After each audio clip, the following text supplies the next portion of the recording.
Okay, good afternoon, everyone here in the seminar room, Viikki, as well as those people online, and welcome to this Viikki Sustainability Research Seminar. My name is Katriina Soini, and I'm coming from Natural Resources Institute, LUKE, which is one of the organizers of these seminar sessions.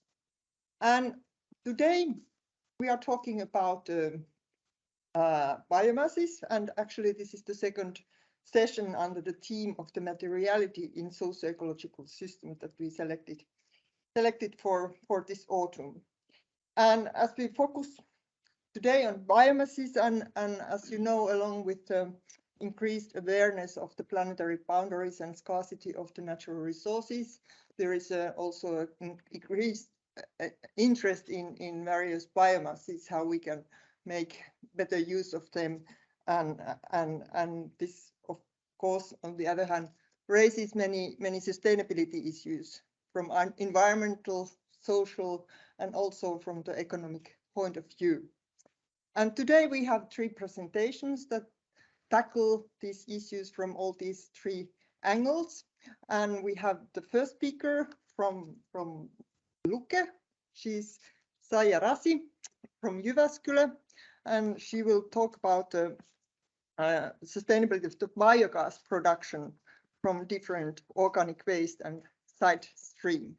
So now I would like to welcome Saija, and hope that, yes, you could say hello and perhaps briefly introduce yourself as well as a researcher on this topic. Please, Saija. Okay, thank you. Just checking the presentation is, you can see that. Actually, we cannot see it right now, but let's see. We can. You can see online, but it's not on the screen. And perhaps It's not there. It's in the room. Sorry. Yeah. Okay. Now. This one. Yes. Now. Yes. Please, Saija. Thank you. So yes, I'm Saija Rasi from LUKE. I'm principal scientist here at Jyväskylä office, and I've been working with biogas related issues for over 15 years now, and quite often the questions somehow are deal with the sustainability. So I'm trying to a little bit open up the environmental part of the sustainability issues in biogas production. Usually the biogas plant is in the middle of circular economy and bioeconomy, as it's quite often the last step in when biomass is used in cascading process. So value is created from waste, but value is also created in the different parts of that big circle in agriculture, in municipalities, in transport if the biogas is used as the vehicle fuel. And in the future, the biomasses will be even more widely source of different products like chemicals and fuels, and even new food and feed products. So we have to be really careful how we use our resources in sustainable manner. In Finland, we have over 70 biogas plants with about 800 gigawatt hours biogas production, and it's estimated that 1 terawatt hour is reached during this year. And lately, especially the farm scale biogas plants amount of this has increased, and also the size of the plants has increased. About 15% of the total production goes to as vehicle fuel. And also now there is so many plants under planning that it is estimated that the total production will be doubled during next year. And the goal from the government is set for 4 terawatt hours. So we are close being in the halfway of that goal. Shortly about what is biogas process or anaerobic digestion process. It's where the complex organic matter is degraded and in absence of oxygen. So you can use several different kind of raw materials, almost everything you can say organic, but with a little bit lower lignin content. So not usually the products from wood or forest. And what we get as a product is biogas that contains methane and carbon dioxide, and digestate, which contains nutrients and organic matter. And it's important to efficiently use those products, so we don't use any resources for nothing, because the process needs heat and electricity. In every step of this process, there are possibilities for emissions. So first of all, it depends what raw materials you use. If you have the materials that are considered as a waste, then usually in those emission calculations, for example, the transport of those materials are not included in assessment of environmental impact, as it is thought that those emissions were produced anyway. But if you use some kind of materials that you need to produce for the biogas process, then all those emissions need to be taken into account. And then there is this actual process where it can be risks of emissions. So if the pretreatment or the biogas reactor itself is not efficient, or there are some possibilities for leaks, then there can be methane or carbon dioxide emissions. And also in biogas treatment and utilization phases, depending on how the biogas is used, if the biogas is upgraded as biomethane and used as a vehicle fuel, then there are steps in upgrading technology that can cause emissions. And if the biogas is used in electricity and heat production, the CHP plants itself can have some leaks of methane. And then there's this digestate processing step. Not all the biogas plants are processing the digestate because it can be used as without any further processing as a fertilizer, but especially in bigger plants, there usually is some kind of a processing for liquid and solid parts, and maybe even more processing to get those fertilizer products. And then there's a storage, which if it's not covered, then there could be a lot of different kind of emissions, and also the cover needs to be good enough. And then the last step, the utilization, the digestate, and in the fields. Every time anything is done in the fields, there are some emissions, and there's no exception for for that digestate. And this whole chain, value chain, you can say, is now evaluated during this SKEPIO project, which at the beginning of the next year, we have some results that we are estimating Luke and SYKE together, all those different steps and what are the kind of risks of each emission source. So I already mentioned that if the raw materials are waste-based, usually we are not calculating any emissions from those, but especially in Europe, there are a lot of energy crops that are used for biogas production, and in that case, you need to take into account the cultivation stage. So all the steps from cultivation, sowing, drilling, crop maintenance, and harvest, they are producing emissions that need to be taken into account when biogas is produced from those materials.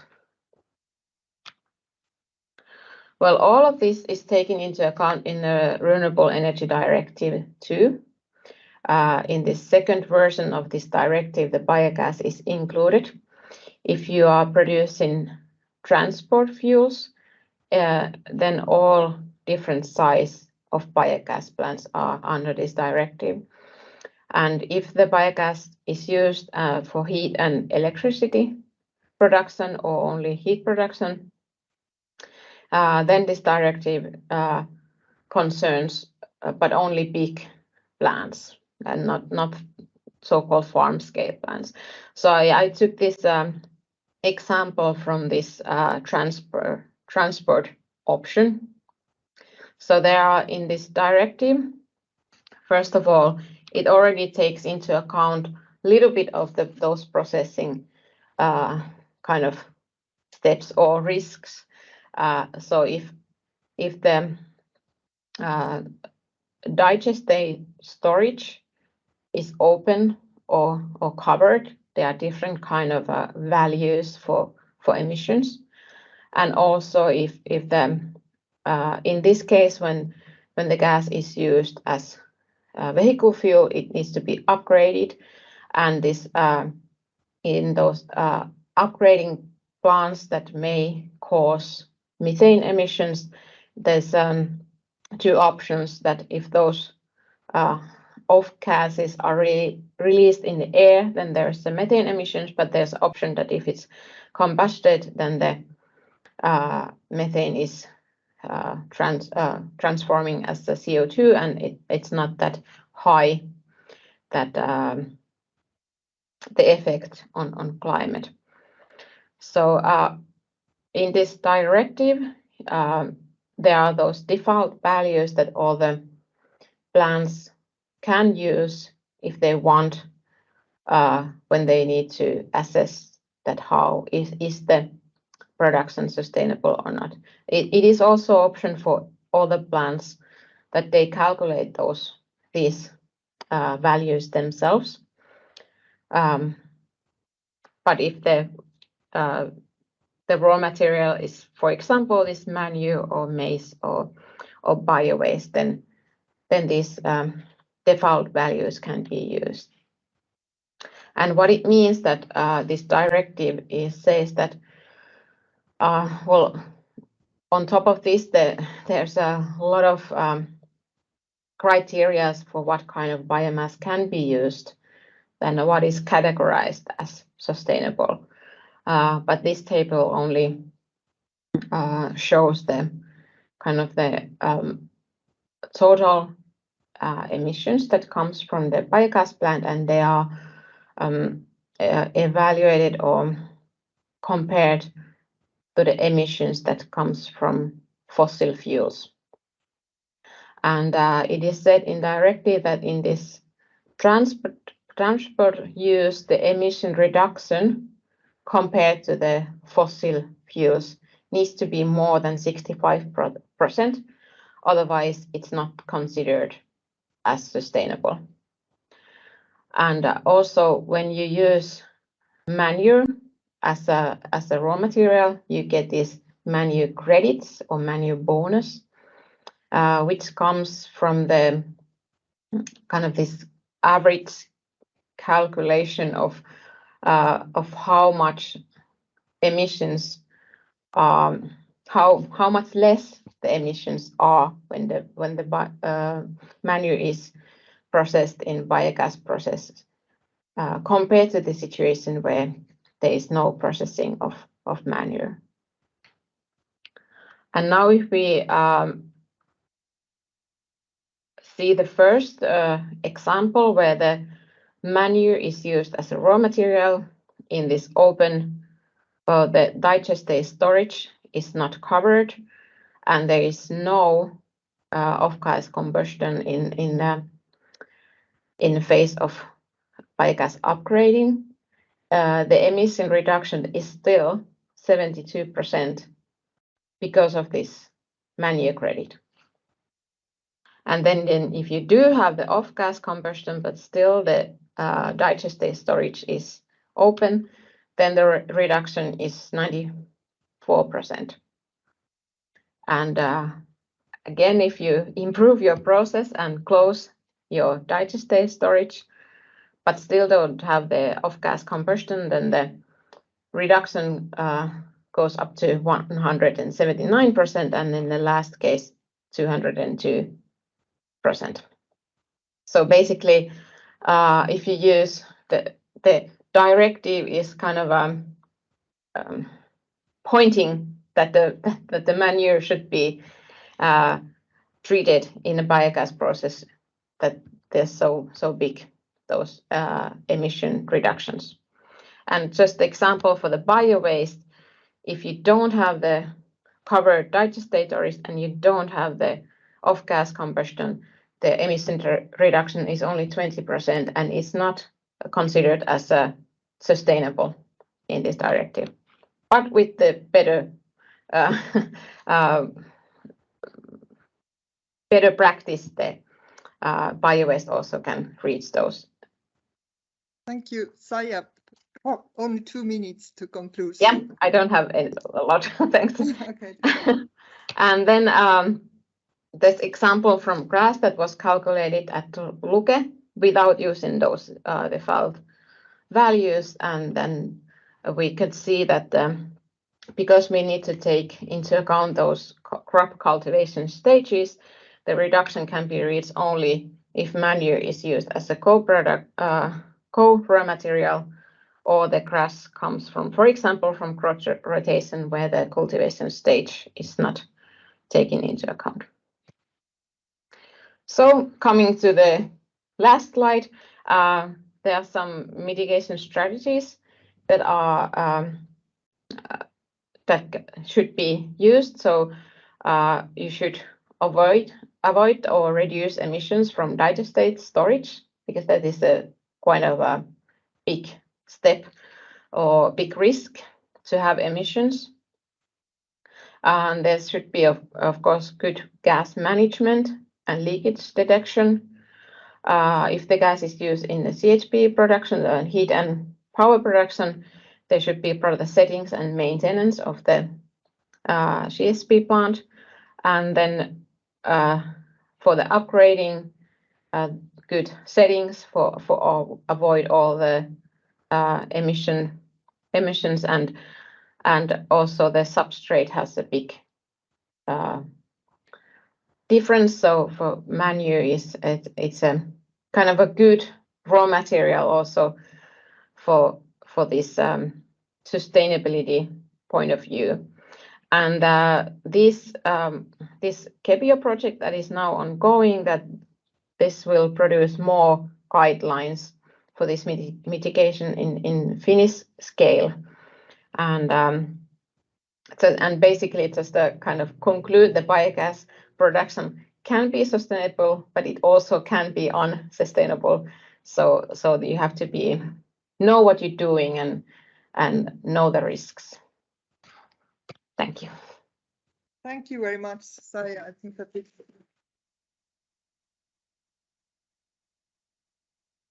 Very nice. I think that everyone who didn't know anything about biogas production before at least now knows the ABC and even more.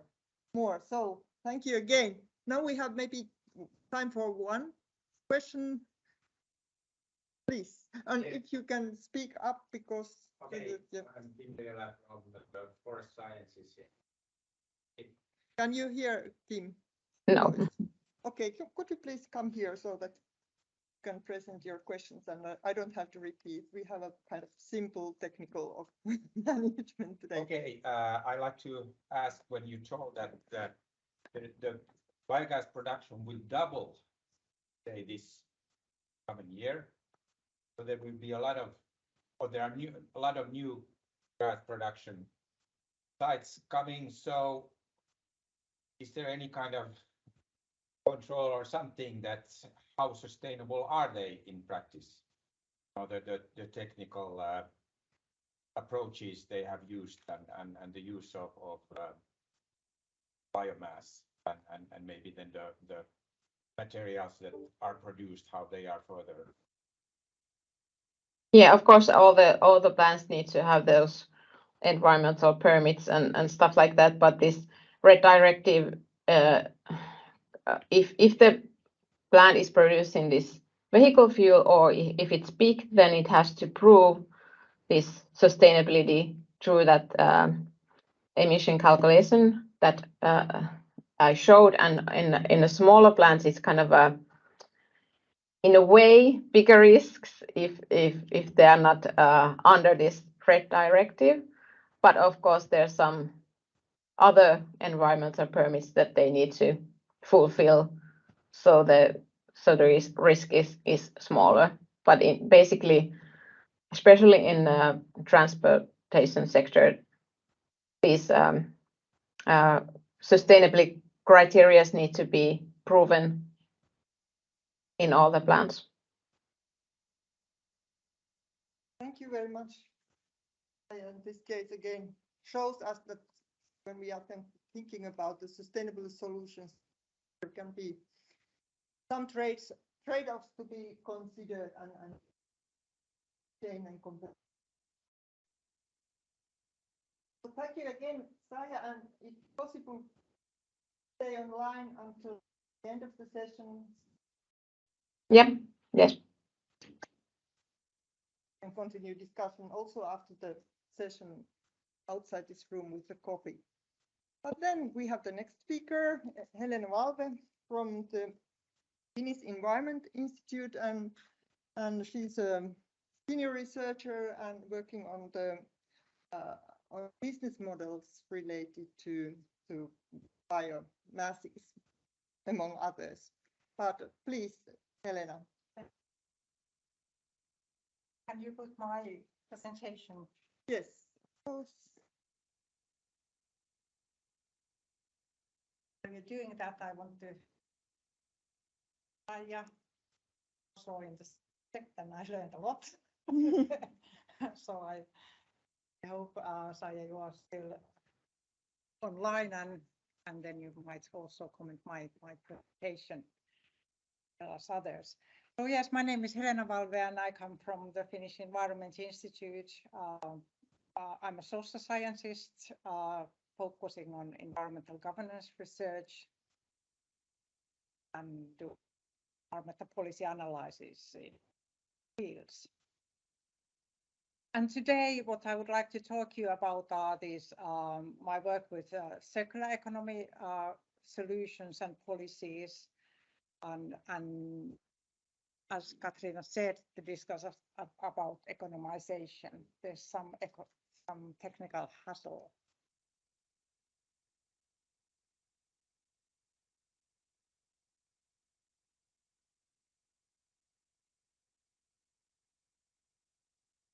Yeah, in Teams as well. Yes.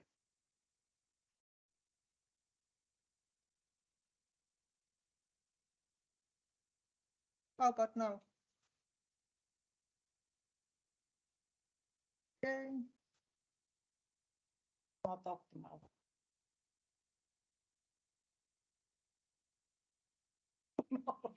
I have nice slides. Don't try. Thank you. Okay, great.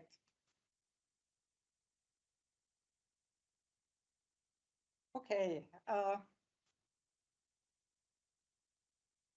So a little bit about what I intend to do. I want to introduce you to a couple of themes and concepts from industrial ecology and also from economic sociology, which is my field.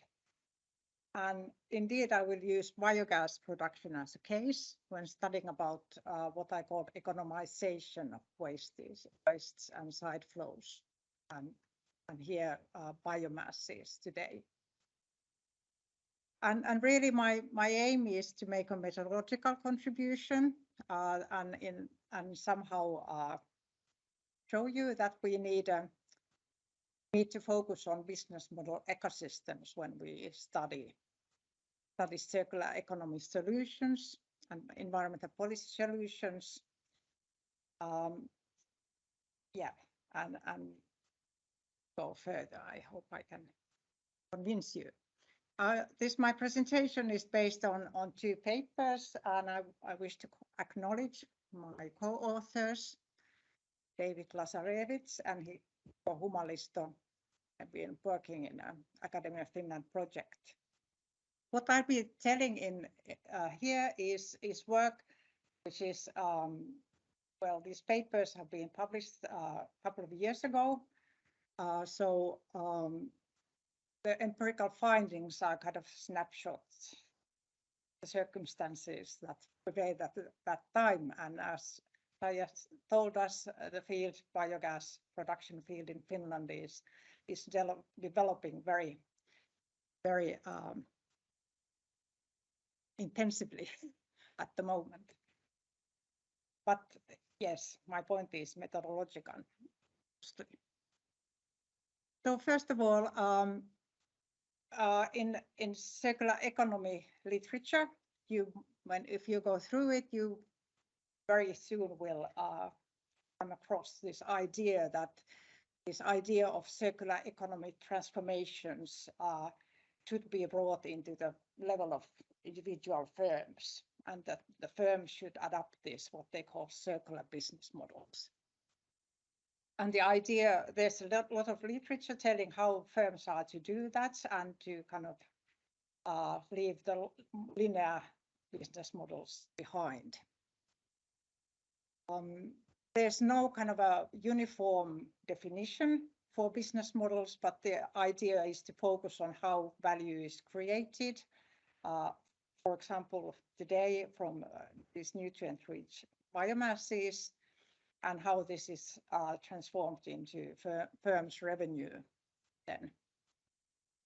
But what we are saying with my colleagues that there's very little attention to the ways business models gain their kind of material reorganizing capacities.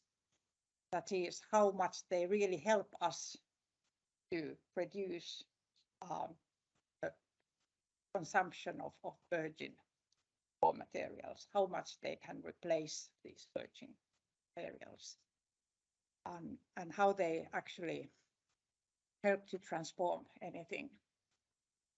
And there's very little attention to the ways the different business models compete within the economic sector, like biogas production sector.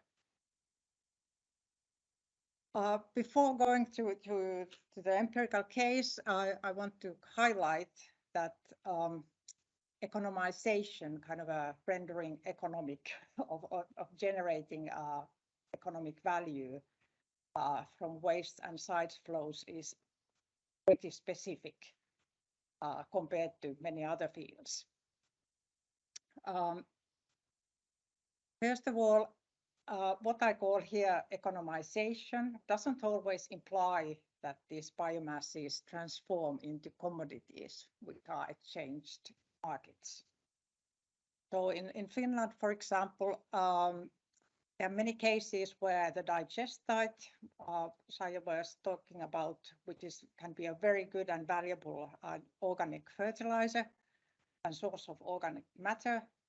It can be used as an input in production processes. and in that sense, it has economic value, although it's never, there's no market exchange happening. What is important about wastes and side flows, that value is not just added on materials during the processing, but it very much emerges along the pre-distribution of these materials. So Frank and Ella put it nicely, saying that resource recovery networks challenge assumptions about supply, since the impetus is generally from someone getting rid of the existing unwanted stuff. And this is crucial to remember when we think about economization of wastes and side flows. It's very much that somebody has it too much. Can't operate it with that at all. So in these circumstances, it's important to ask which biomasses actually are being recovered as resources, because there can be some biomasses which are really even competed, and then those like animal manure, which is not that much used as a resource, and that affects, of course, how well the kind of circular economy transformation is proceeding and how this happens. And then another concept from the economic sociology, the concept of economic frame, guides us to ask that how kind of fully, how closed loops are being generated when resources are recovered. So what kind of underutilized fractions are left out the equation? And then I also mentioned this, important to understand how these business models relate to each other, but also how our institutional landscape, our policy measures and incentives, how they favor some business models over others. And that's the reason why, as an environmental policy scholar, I'm interested in business model. Okay, now finally to the empirical case. So we heard already that there are different options of the material inputs that can be used in biogas production. And today, manure is promoted, as Saija said, and there's also a firm reason for that, since only about 2 or 3, maybe 4% of all the manure accumulating is being processed or used as a feedstock in biogas production. This also means that if we are to cut our consumption of meat and milk and other animal, and if that it would kind of show clearly in the production Finland, let's say we cut our production into half, or the production cuts is being cut into half, not only the domestic consumption, it still means that we have a lot of manure that needs to be recovered in some way. And in the case of manure, this is important also because the accumulation of manure tends to be spatially specialized, so that we have regions where there's too much manure. This is a serious kind of a water pollution issue. Then we have sewage sludge, which is along with food wastes and industrial side flows, are those biomasses which are called kind of moneyed biomasses. And this is important when we think about the business models. These biomasses travel with money. And that's critical. And that's because they are officially defined as wastes. So it means they have negative value if you want to get rid of it, you need to pay somebody to take them. And that is kind of you pay the waste management fee, is biomass. But it's, you can't, it's very difficult to get somebody to pay for your manure. You can try, but good luck. 3 minutes. Okay, anyway, there are these different outputs that can be produced, and the problem is that, for example, sewage sludge is then not very easily transforming into this nutrient concentrates, which could be replacing virgin fertilizers. Okay, I won't go through this table, but just to show that if we think about the different business models in Finland, you can learn more from our papers, but there is clearly a dominating business model. And this is indeed based on the acceptance of these moneyed biomasses. So really, resource recovery happens through the acceptance of these biomasses, which means that there's little incentive to really process these biomasses further, just take the energy out because there's always demand for energy. But the digestate is a problem. It kind of does not fit into the economic frame, as I called it. There's also what we call a challenging model, which is more based on centralized manure processing. But this is kind of since there are no gate fees, it's really hard to make them competitive. And there's no kind of a good markets for recycled nutrient products. But really this business model, the aim is to really put the emphasis on the outputs, the kind of a high added value. It's not just accepting, taking the waste. And then there are these business model we classified as niche solutions, which are important, but we didn't see them as kind of a challenging, dominating model. But as said, this field is evolving rapidly. Then solutions. Well, this is quite self-evident. Even a more circular business model may be unsustainable. There's a happy moment in the room if you are thinking about my relief here. Missed back, postponed. A circular business model may be unsustainable, although it seems more sustainable compared to the linear economy solutions. So, for example, in Finland, most of the biogas business models seem sustainable, but if we think and compare them in relation to some other biogas business models, we saw that they are not the most sustainable option. So they would fit into this RED 2 classification and qualify in those terms. And of course, the risk is that the public policies enhance the picking of the low-hanging fruits.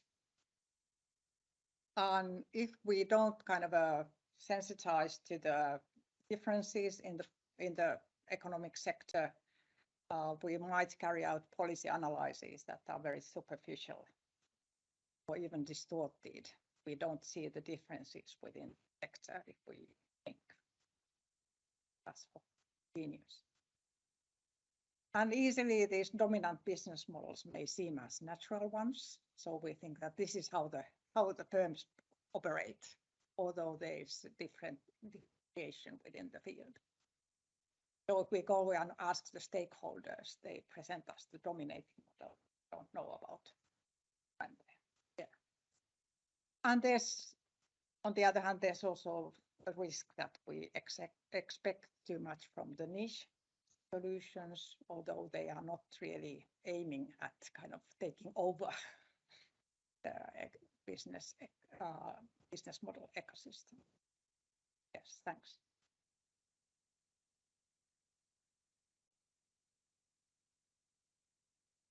you, Helena.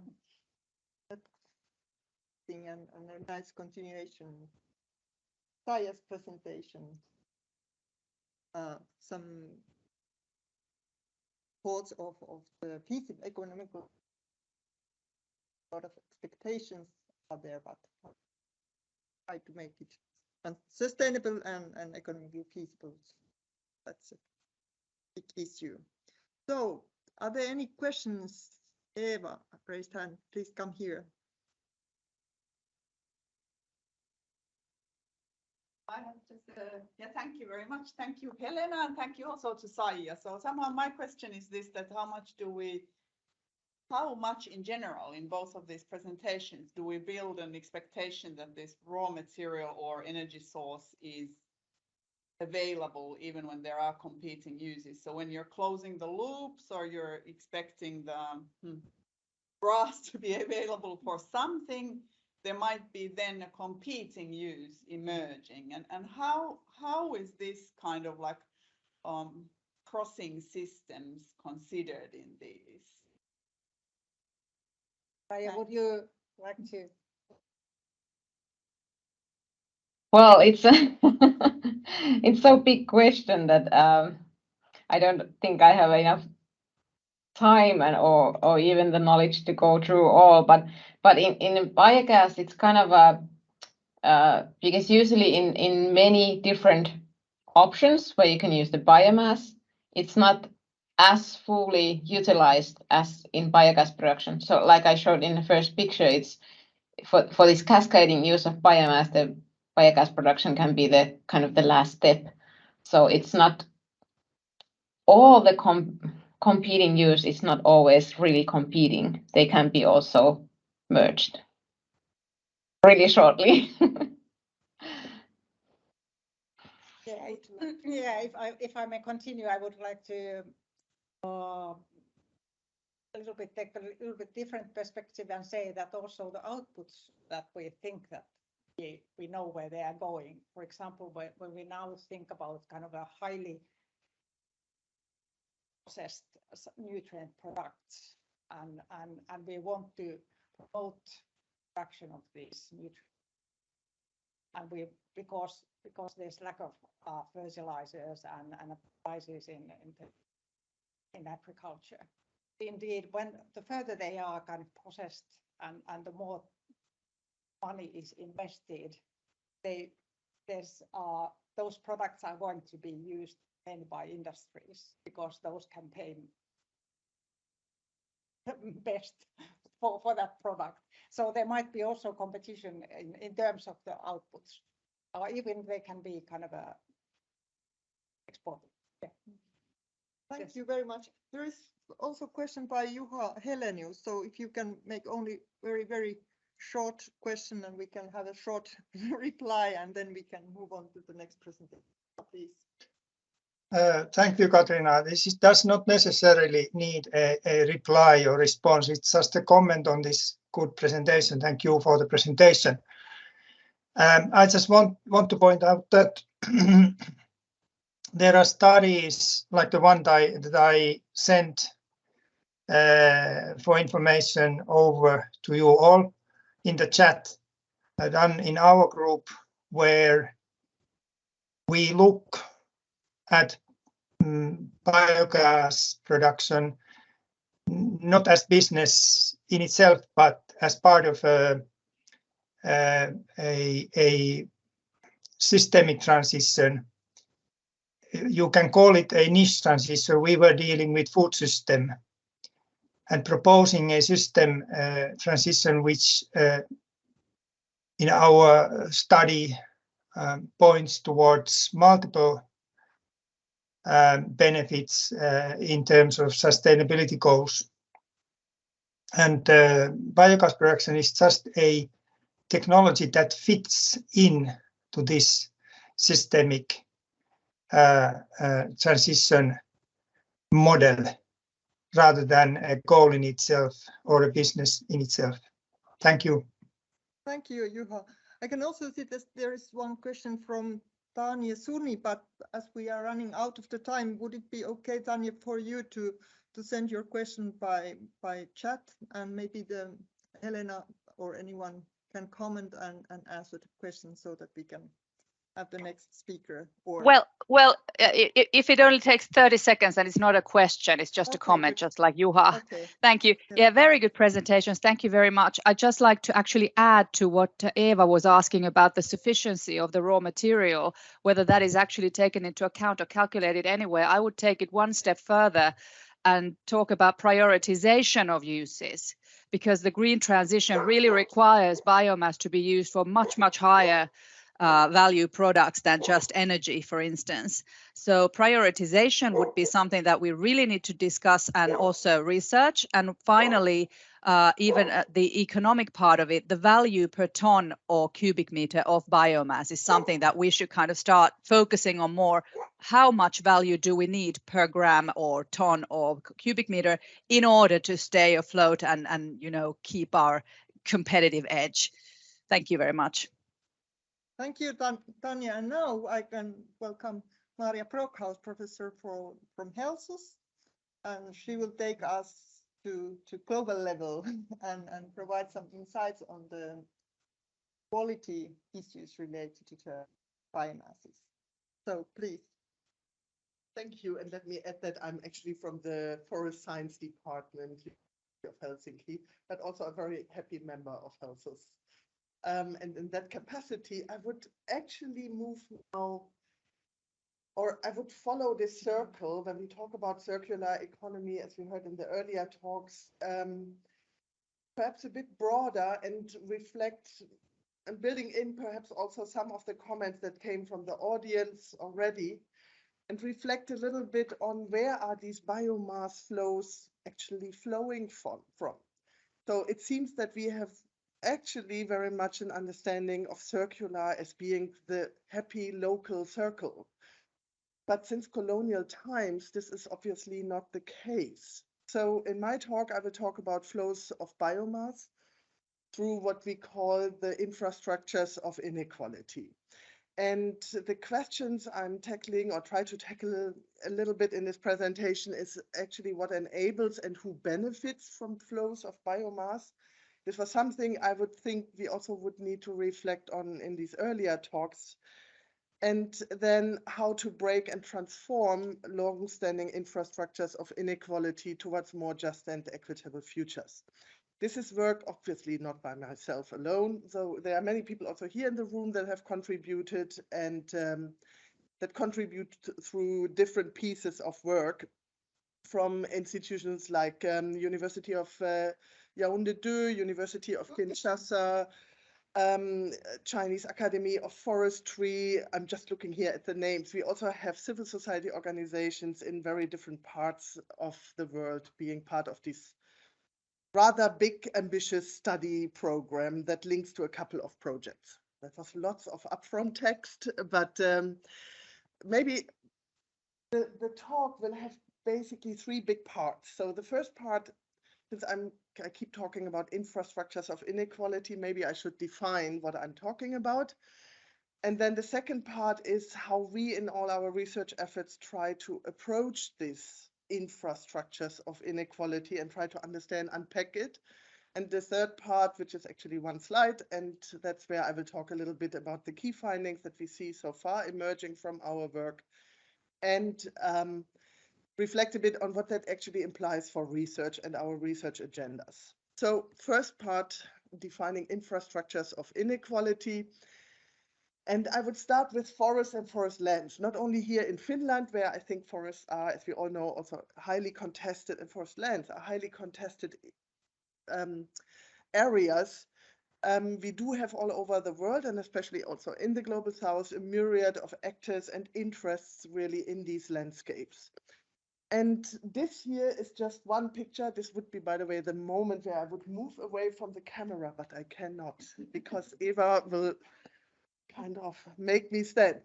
So what you see here is the British Northern Borneo company that established its roots in Borneo and built up a big institution and had established many institutional arrangements, trade arrangements, where we see, of course, that facilitated flows from northern Borneo or from Borneo, Malaysia, to Europe and especially to the UK. Of course, these people that we see on that picture are the main actors, but they are also power. The other actors are here in this rubber tree plantation. And you can imagine there are, of course, obviously some power asymmetries. Then power asymmetries are also, but it's not only about those that put the finance in, as this the British North Borneo company did, or do the actual work, but then there are also those that measure and assess what comes out of these forests and measure the biomass and the timber and the trees. And of course, this has also a modern counterpart. Perhaps the actors have changed a little bit, since we are no longer talking about colonial powers, the French, the British, the Belgians, the Germans in the Congo area, for example, or in Borneo. But we also have China here in the club, and we see large resource flows, biomass flows also to China.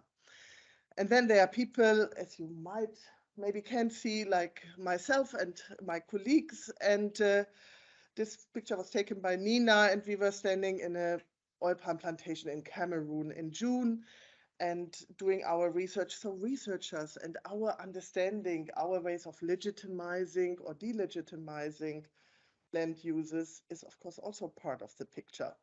I do hope that the three here in this picture maybe make a different effort, or that we are trying to be more nuanced than some of our predecessors working on land use in the Global South. What we have, and this brings me to these infrastructures, is incredible plantations. Now, I wish I would have put, after having listened to the earlier two talks, I wish I would have put up a picture of my home region. I'm from a farm in Westphalia where we have seen over the past 20 years an emergence and evolution of biogas plants all over. And I didn't see that much manure, but I see that we have now a plantation going on that is a corn plantation scene. Energy crops, as we heard in the first talk, very much. And what we have here, of course, is emerging oil palm plantation. And this is a massive structure in a large landscape. But there are also roads, and there are means of transportation. So we have the timber, the biomass, if you want to say, but that is also carried from one place to another, from the Global South to consumption in the Global North. And that's the circle I wanted to link to, where I think these circles in a circular economy often are not these happy local tiny circles, as I have learned 40 years ago as I tried to become a farmer. And I was taught in the farmer school at that time that the circular economy on a farm, that you have a circular system within your farm, is completely outdated, and you better specialize and grow. So circular is now perhaps hip again. It definitely wasn't hip in my education in farm management. So infrastructures of inequality actually then refer to the plantations, to the concessions as enabling arrangements, to the roads, to the buildings there, to the truck that is going down the road, to the ships. These are all infrastructures that really have shaped by institutional path dependencies, by massive asymmetric power relations, and through which then we can identify these material flows, we can identify financial flows. This first picture I showed about this Borneo company, for example, where finances are mobilized to invest and establish these infrastructures, but revenues are also going back. So there's a question of benefiting from these infrastructures. And we do have ideational flows. Ideational flows through these infrastructures that produce and also reproduce inequality. And in the remaining many minutes I have for my talk, I would like to talk a bit about how we can actually understand flows of biomass over time that benefit selected actors, and then also how to investigate these narratives that legitimize infrastructures of inequality over time. And again, a reference to an earlier talk where these dominant business models, for example, are also embedded within larger narratives of what is the solution here? What is the right thing to do, but also what and who is problematized in these processes, perhaps the niche. So unpacking infrastructures of inequality, that should be part 2. I'm going rapidly. I don't know how many minutes I still have, but I will go very quickly through different approaches that we are using in our research currently with these project partners and the PhD researchers I mentioned earlier. And this figure, of course, is completely overloaded. I'm using that to explain that we do archival research. We try to understand company histories and hopefully in the future more systematic ways. We analyze existing data sets, which however are very scarce. And the first is related also to the archival research. And we also look at mapping, because maps do tell also a lot about what's the dominant perspective, what is considered important or valuable in a larger contested space. And yes, the approach we are taking, so one word quickly to this here. This looks nice, and I took this here from the Joint Research Center about biomass flows between different biomes of this world. But of course, this is an incredible challenge. So data is scarce and data is scattered, and over these long time periods, it's really a challenge. Plus, in addition, just to mention these politics of numbers that are also at play, it seems we understand a lot about land use and land use change since the 1990s, because we have technology that helps us to measure. But of course, the availability of data, and that also came up in an earlier talk, makes us very blind for everything that was before. So we keep talking, and the literature is full of stuff post 1990, but we have very little information on the major land use changes that happened in the 70s and 80s, where also our agricultural production systems here changed, with soy imports as a perfect protein that, however, was at the expense of lands, forests that were converted for soy expansion till today, and that enabled these flows then of this raw material, basically enabled the transformation of the agricultural sector. And can this wheel also be turned around again? So data, however, is scarce, and that there's so much attention for the data available makes us perhaps, and that's a risk, rather blind for everything that was before. Then what we also do, and this is now about understanding these narratives. So the first part was about the biomass. This is about the narratives. Try to look at actors, their affiliations, and the arguments that they put forward.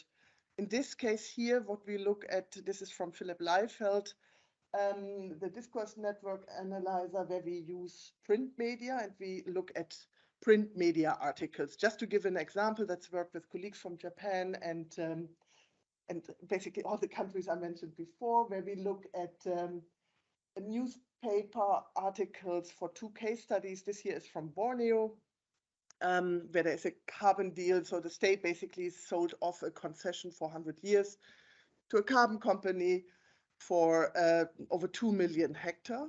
And the other case is about Campo Niete, where communities are worried over the loss of, actually now it's no longer 60,000, it's now 46,000 hectares of primary forest for oil palm plantations.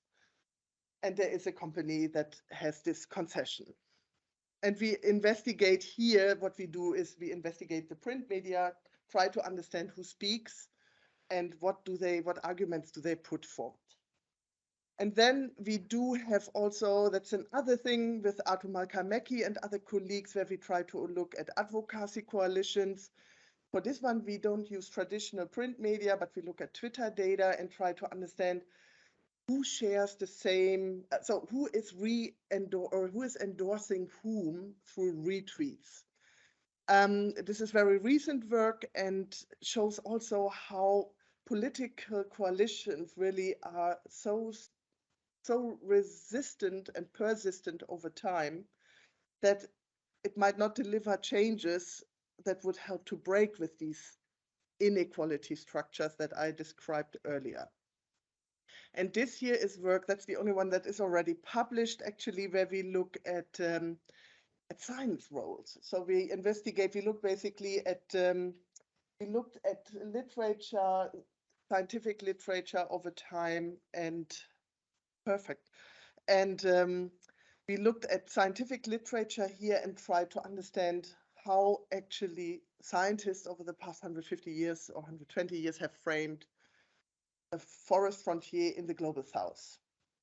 And this is very, very interesting because science very much delegitimized, and that is our main finding here, delegitimized local land use, calling it slash and burn, calling it extremely unsustainable. Also, this term unsustainable comes up till today.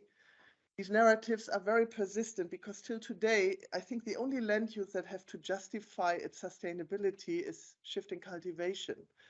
I haven't heard anybody asking a rubber plantation in Cameroon to demonstrate how sustainable it is.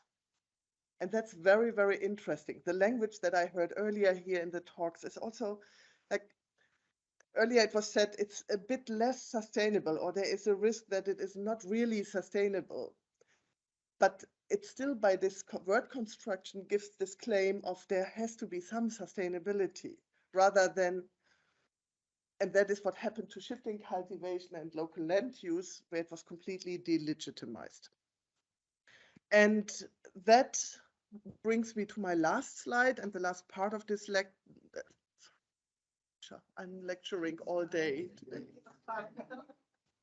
This breaks my heart now, but anyway, so the key findings actually are summarized. So from this ongoing research, and some of it is already published, but what we see is that histories, politics, capital, and the related material flows very much are reflected in narratives we see in traditional media, in new media, in scientific literature over the decades and these are very persistent over time. And what is the characteristics that we see here is that the private sector is very quiet. So they don't speak themselves, yet their discourses, their narratives, their points are made very often by state actors. And not only established state, but also the forest regime. And I should have said, and perhaps typed here, forestry regime. That was something that we see for DRC, for example, where we have a discourse coalition that is very much FAO. So the main actors in this coalition that we call the Science Policy Coalition there, the FAO is C4, an organization I've worked for many years. All these international research, CGIAR organizations are part of that, and they are very close to established state institutions. But then you can, of course, also ask, if you are so close, how much change can you and how much push for change can you then do? So if your bedfellow are those, if these are your bedfellows. And promising, what they all have in common, these actors, however, is that they promise development and welfare. This promise we see throughout the centuries, but the delivery is very often at the expense of local people and nature. So there's the World Inequality Report, for example, that shows by looking at national income that is generated over time, that actually the countries we are working in here in the global south with these wonderful forest resources and land resources are where also much of new lands for tree planting have been identified, thinking also perhaps to biomass power plants, where the question is, of course, how this is actually justified. And that brings me to the very last part, and that's a little bit of a reflection what that means for research. And I think what research that really aims at breaking with these inequality infrastructures will have to do is questioning the politics and dissect the discourses and asking whose interests are served and who benefits. We also argue that research that wants to contribute to breaking infrastructures of inequality will need to examine power relations in policies and in practices that are related to forest access, forest land conversion, but especially, and because I'm a German, I put the most important part at the end, especially we have to examine, I think, trade and finance flows. We spend far too little attention to that. And one example is that till today, we have no clue who actually really, we have no quantification of who benefits from deforestation in the Global South. Last but not least, I think in our engagements, and this is something I guess we are all aware of, is that with our research, maybe we also need to make more effort to give voice to those that are very often not heard in processes.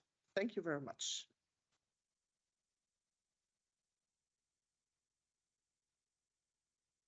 Thank you, Maria, and thank you all. So we have now heard these 3 presentations, and now we have time for discussion. In the beginning, I said that we would have it in the coffee room, but actually we will stay here in this room so that we can have also those people who are online involved. And I would like to ask Helena and Maria to come here. So if there are any questions from the audience, and also we can have Saija as well. And meanwhile, you can think about your comments. Perhaps first for Maria, last presentation, but then to all of you. So,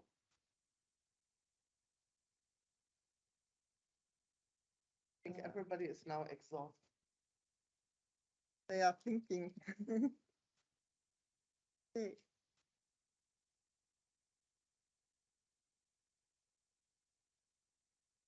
Okay, yes, please, if you can come closer so everyone hears.